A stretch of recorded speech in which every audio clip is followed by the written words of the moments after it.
नमस्कार दोस्तों, हमारे चैनल डिफरेंट मूड्स में एक बार फिर आपका स्वागत है। दोस्तों, पीपीएफ को लेकर बहुत सारे वीडियोस आपको हमारे चैनल पर मिल जाएंगे जिनमें हमने पीपीएफ के हर पहलू को कवर करने की भरपूर कोशिश की है और पिछले वीडियो में हमने आपको पीपीएफ की कमियों के बारे में भी बताया था। आज का वीडियो है पर्टिकुलरली लोन को लेकर। पीपीएफ के अगेंस्ट आप लोन कैसे ले सकते हैं, इसका क्या प्रोसीजर है और क्या क्या इसमें आपको इंटरेस्ट रेट पड़ेगा, क्या इसमें शर्तें हैं जो पीपीएफ पर लोन लेने से पहले आपको जाननी चाहिए। प्री मेच्योर के रूल्स हैं, पार्शियल विड्रॉल के रूल्स हैं, वो सब चीजें अगर आपको जानना है तो चैनल पर आपको उसके वीडियोस मिल जाएंगे, आप वहां जाकर देख सकते हैं। डिस्क्रिप्शन में आपको लिंक भी मिल जाएगा। लेकिन आज का वीडियो सिर्फ सीमित रहेगा पीपीएफ के अगेंस्ट लोन लेने की बातों को लेकर।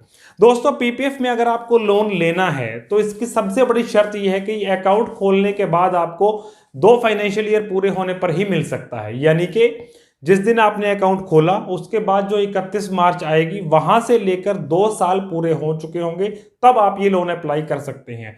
उदाहरण के तौर पर अगर हम देखें तो जैसे मान लीजिए आपने 27 दिसंबर 2020 को ये पीपीएफ अकाउंट खोला, आप अगली 31 मार्च आती है 31 मार्च 2021 को। 31 मार्च 2021 के बाद पूरे 2 साल होते हैं 31 मार्च 2023 को। इस तरह से आप 1 अप्रैल 2023 से लेकर लोन अप्लाई कर सकते हैं। उससे पहले किसी भी किस्म का लोन आपको नहीं मिलेगा। यहां यह ध्यान रहे कि जिस दिन आपने अकाउंट खोला है वहां से लेकर 2 साल पूरे होने पर भी आपको लोन नहीं मिलेगा। जिस दिन आपने अकाउंट खोला है उसके बाद पहली बार जब भी 31 मार्च आएगी, उस 31 मार्च से 2 साल पूरे जब हो जाएंगे तभी आप उस लोन के लिए अप्लाई कर सकते हैं। दूसरी बड़ी शर्त यह है लोन अप्लाई करने के लिए कि आपका अकाउंट एक्टिव होना चाहिए। एक्टिव नॉन एक्टिव अकाउंट क्या है, डिटेल्स में हमने पिछली वीडियो में बताया है। एक्टिव अकाउंट वो है कि जो रेगुलरली ऑपरेट हो रहे हैं, मिनिमम जो 500 रुपये सालाना है आप उसमें वो हर साल डिपॉजिट कर रहे हैं। अगर आप किसी साल मिनिमम अमाउंट, कम से कम रकम जो 500 रुपये करवाना जमा उसमें जरूरी है, वो भी आपने नहीं करवाई तो आपका अकाउंट इनएक्टिव हो जाता है। उसको दोबारा एक्टिव करने के लिए, रिवाइव करने के लिए आपको वो 500 रुपये प्लस 50 रुपये पेनल्टी जमा करवानी होती है, तब आपका अकाउंट एक्टिव होता है। इसलिए एक्टिव अकाउंट पर ही केवल लोन मिलता है, इनएक्टिव अकाउंट के ऊपर पीपीएफ में लोन नहीं मिलेगा। अब सबसे बड़ा सवाल यह आता है कि लोन आपको कितना मिल सकता है। दोस्तों, आप जिस भी साल में लोन अप्लाई करने वाले हैं उस साल से पहले जो 31 मार्च गुजरी है, उस 31 मार्च को जो पीपीएफ अकाउंट में बैलेंस पड़ा हुआ था उसका 25% तक आपको लोन मिल सकता है। उदाहरण के तौर पर देखते हैं कि यदि किसी का पुराना 4 साल 5 साल पुराना पीपीएफ अकाउंट है, आज दिसंबर महीने के अंदर पीपीएफ अकाउंट के अगेंस्ट वो पर्सन लोन अप्लाई करना चाहता है, तो आज 2020 चल रहा है, तो 31 मार्च 2020 को जो उसके पीपीएफ अकाउंट में बैलेंस था, मान लीजिए कि उसके पीपीएफ अकाउंट के अंदर 2 लाख पड़े हुए थे, अब 2 लाख का 25% हुआ 50,000, तो मैक्सिमम वो पर्सन 50,000 रुपए तक का लोन ले सकता है। यहां यह भी याद रखना जरूरी है कि एक फाइनेंशियल ईयर के अंदर ये लोन आपको सिर्फ एक बार मिल सकता है। चाहे आपने पूरा लोन अमाउंट जिसके लिए आप एलिजिबल हैं वो लिया है या नहीं लिया है, उससे कोई मतलब नहीं है। लेकिन अगर आपने एक बार लोन लिया, उसी फाइनेंशियल ईयर के अंदर आप दोबारा पीपीएफ अकाउंट में लोन नहीं ले सकते। जैसे कि मान लीजिए 2 लाख रुपए आपके अकाउंट में पिछले साल पड़े हुए थे 31 मार्च को, आपकी एलिजिबिलिटी बनती है कि आप 50,000 रुपए तक का लोन ले सकते हैं। आपने लोन 50,000 का नहीं लिया है, लोन आपने केवल लिया है 30,000 रुपए का, तो आप अगर उसी फाइनेंशियल ईयर के अंदर आपको ज़रूरत और पड़ती है और आप चाहते हैं कि 20,000 जो एलिजिबल आप और थे उस समय, वो रकम आपको लोन के लिए और मिल जाए, तो ऐसा नहीं हो सकता। एक फाइनेंशियल ईयर में केवल एक बार ही आपको लोन मिलेगा। आप चाहे उसको पूरा 25% अमाउंट तक ले लें, चाहे उससे कम अमाउंट का लें, लेकिन दोबारा उस फाइनेंशियल ईयर में लोन नहीं मिलेगा। कोई भी पीपीएफ के अगेंस्ट लिया हुआ लोन दोबारा तब तक भी नहीं मिल सकता जब तक आप पहले वाला लोन चुकता ना कर चुके हों। यानी कि चाहे आपने पूरा 25% तक लोन लिया है या आपने कम लिया है, उससे कोई सरोकार नहीं है। लेकिन एक टाइम के अंदर एक ही लोन, पिछला लोन जब आप चुकता कर चुके होंगे, उसका ब्याज भी चुकता कर चुके होंगे, तभी पीपीएफ अकाउंट के अगेंस्ट आप दोबारा लोन ले सकते हैं। और ये जो दोबारा लोन है ये भी आपको सेम फाइनेंशियल ईयर में नहीं मिलेगा। चाहे आप पिछला लोन चुकता कर चुके हैं, लेकिन फिर भी उसी फाइनेंशियल ईयर के अंदर आपको दोबारा से लोन नहीं मिलेगा।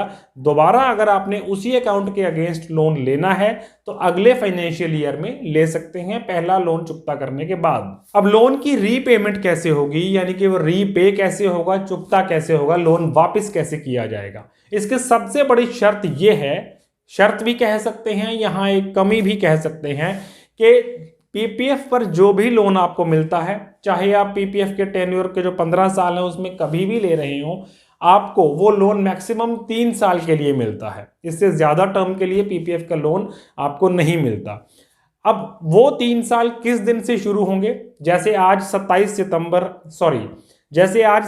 दिसंबर है, आपने 27 दिसंबर 2020 को लोन लिया, तो अगला महीना शुरू होता है 1 जनवरी 2021 को। तो इस 1 जनवरी से लेके 3 साल गिने जाएंगे। वो 3 साल पूरे होने तक आपको ये लोन चुकता करना है। इससे लेट अगर आप चुकता करते हैं तो उसके पेनल्टीज हैं, जो आप वीडियो में आगे जाकर आपको बताएंगे, लेकिन मैक्सिमम 3 साल के अंदर अंदर आपको चुकता कर देना होता है। लोन ये वापस करने के लिए आप उसकी मैक्सिमम 36 किस्तें बना सकते हैं, या फिर लंप सम भी वापस कर सकते हैं। 1 साल में, 2 साल में मैक्सिमम आप 36 बार, यानी हर महीने 1 बार आप उसको वापस कर सकते हैं, थोड़ा थोड़ा अमाउंट करके। अगर आपके पास रकम ज़्यादा है, इकट्ठी हो गई है लोन वापस करने के लिए, तो आप 1 बार में भी उसको वापस कर सकते हैं, लेकिन मैक्सिमम 3 साल के अंदर अंदर आपको ये रकम वापस करनी है। जब भी आप ये लोन वापस कर चुके हैं, उसके बाद आती है लोन पर पड़ने वाले ब्याज की बारी। ब्याज आपको मैक्सिमम 2 इंस्टॉलमेंट्स के अंदर चुकता करना होगा, यानी आपने 3 साल पूरे होने पर उसका मूल रकम जितना आपने लोन के रूप में लिया था वो वापस कर दिया है, तो उसके बाद मैक्सिमम 2 बार के अंदर अंदर आपको उसका इंटरेस्ट अमाउंट वापस पे करना ही पड़ेगा, वरना उसकी काफ़ी बड़ी पेनल्टीज इंटरेस्ट के रूप में आपको लगती हैं। अब सबसे बड़ा सवाल आता है कि इस पर इंटरेस्ट कितना देना पड़ेगा। दोस्तों, इस पर इंटरेस्ट देना पड़ता है, पीपीएफ अकाउंट का जो रेट ऑफ इंटरेस्ट आपको मिल रहा है उसका 1% ज्यादा, यानी कि जिस समय जो रेट ऑफ इंटरेस्ट पीपीएफ का चल रहा होगा, उस रेट ऑफ इंटरेस्ट से 1% ज्यादा हर बार कैलकुलेट करके वो रेट ऑफ इंटरेस्ट आपको लोन के ब्याज के रूप में आपको वापस करना होगा। और ये रेट ऑफ इंटरेस्ट गिना जाएगा जिस महीने में आपने लोन अप्लाई किया उसके अगले महीने की पहली तारीख से लेकर जिस महीने में आपने लोन वापस कर दिया उस महीने की आखिरी तारीख तक। यानी कि जैसे 27 दिसंबर 2020 को आपने लोन अप्लाई किया है, आपके लोन के अमाउंट की जो इंटरेस्ट रेट है उसकी गणना शुरू हो जाएगी। और मान लीजिए कि 6 महीने में आपने लोन वापस कर दिया, तो मान लीजिए 18 जून 2021 को आपने लोन वापस कर दिया है सारा, तो जो 30 जून 2021 तक रेट ऑफ इंटरेस्ट चल रहा होगा उससे 1% बढ़ाकर आपको लोन की अमाउंट चार्ज की जाएगी। यानी मान लीजिए आपका फर्स्ट क्वार्टर के अंदर जनवरी, फरवरी, मार्च 2021 में 7% पीपीएफ का रेट ऑफ इंटरेस्ट है, तो आपको 8% लोन का ब्याज के रूप में देना होगा। और अगले क्वार्टर में अगर रेट ऑफ इंटरेस्ट 6.5% रह जाता है तो लोन का ब्याज भी आपको 7.5% पड़ेगा, यानी 1% ज्यादा कोई भी रेट जो पीपीएफ का चल रहा होगा उससे।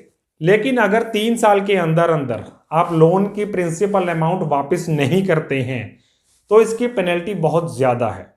जो 1% आप फालतू पे करते आ रहे थे, अब वो 1% की जगह 6%। 3 साल के बाद जितना ज्यादा समय आप रीपेमेंट के लिए लगाएंगे उस ज्यादा समय के लिए 6% फालतू ब्याज आपको और देना होगा। जो पिछले 3 साल का है वो 1% एक्स्ट्रा ही लगेगा, लेकिन जो 3 साल के बाद मान लीजिए आपने 3.5 साल में लोन वापस किया तो 6 महीने का जो इंटरेस्ट है वो पीपीएफ का रेट ऑफ इंटरेस्ट प्लस 6%, वो 6 महीने के लिए आपको चार्ज किया जाएगा। इसलिए रीपेमेंट के रूल्स बहुत स्ट्रिक्ट हैं, इसमें आप 3 साल के अंदर अंदर इसको वापस जरूर करें। दोस्तों, वीडियो का कंक्लूजन ये है कि पीपीएफ अकाउंट खोलने के बाद 2 साल तक आपको कोई लोन नहीं मिल सकता।